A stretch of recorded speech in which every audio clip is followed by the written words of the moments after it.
Phone आणि आम्ही एका लग्नात असताना आमच्या मिसेसच्या याच्यावर फोन आला की तुमच्या मुलीचं प्रेत माझ्या समोर आहे, तुमची मुलीने सुसाईड केलं.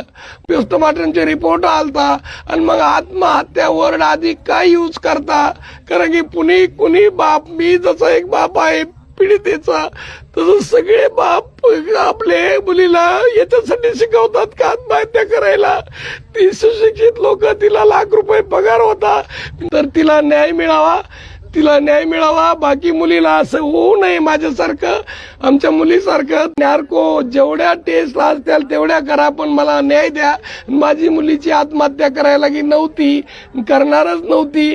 ती प्रवृत्त जरी केली असली तर त्याने हत्या केली आणि याचे पुरावे आम्ही पोलिसांना दिलेत. पण तरी पण 2 आरोपी आणखीन मोकाट आहेत. पत्रकार बांधवांना माझी विनंती आहे की जे कोणी खोटं बोलतात, म्हणजे मी बोलतो त्याचे माझे पुरावे तपासा.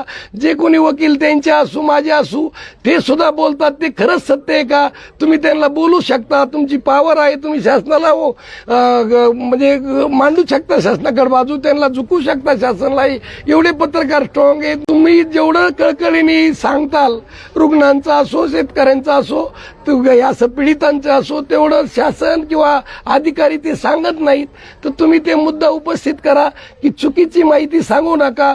कलम SIT, नार्को मॅपिंग, पुन्हा मी ते सांगतोय की माझ्या मुलीला न्याय मिळावा एवढीच विनंती आहे आणि याच्यातून पुन्हा घटना अशा घडणार नाहीत.